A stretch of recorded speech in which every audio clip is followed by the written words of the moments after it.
চট্টগ্রামে প্রস্তুতি ম্যাচ খেলতে যাবার আগে মিরপুরে সাইফুদ্দিন বলেছিলেন, ওয়ানডে ও টি-20তে নিজেকে উজাড় করে দিতে চাই, সুযোগের অপেক্ষায় আছি, পারফর্ম করে দলে জায়গা পেতে চাই, যথেষ্ট ফিট আছি, তা না হলে কি আর রোজার মধ্যে ঢাকা লিগে খেলতে পারি।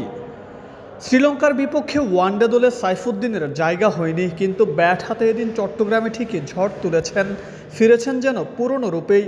একের পর এক 4 ছক্কায় বোলারদের পাগল বানিয়ে ছাড়লেন। 38 বলে হাঁকালেন 4টা 6 ও 3টা 4। এই অলরাউন্ডার যেন মনে করিয়ে দিলেন তিনি এখনও ফুরিয়ে যাননি। 38 বলে 56 রানে অপরাজিত থেকে মাঠ ছাড়লেন। ওয়ানডে দলে জায়গা হয়নি, টি-20 দলে জায়গা হবে কি এই অলরাউন্ডারের? বাংলাদেশ জাতীয় দলে একটা পেস বোলিং অলরাউন্ডারের হাহাকার বহুদিনের। আশার প্রদীপ হয়ে এসেছিলেন মোহাম্মদ সাইফুদ্দিন।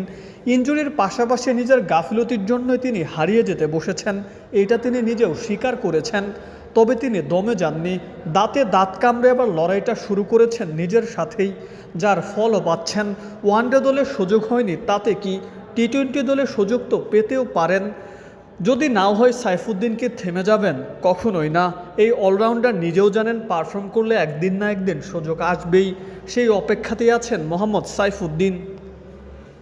চট্টগ্রামে নিজেদের মধ্যে প্রস্তুতি ম্যাচে 8-এ নেমে সাইফুদ্দিনের 38 বলে অপরাজিত 56 রানের কল্যাণে দল সংগ্রহ পেয়েছে 270 রানের।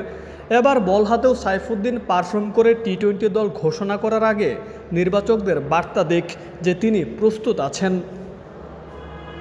চট্টগ্রামের বীরশ্রেষ্ঠ শহীদ lieutenant Motiur Rahman cricket stadium থেকে মোকাদ্দেস হোসেন, ডেইলি ক্রিকেট।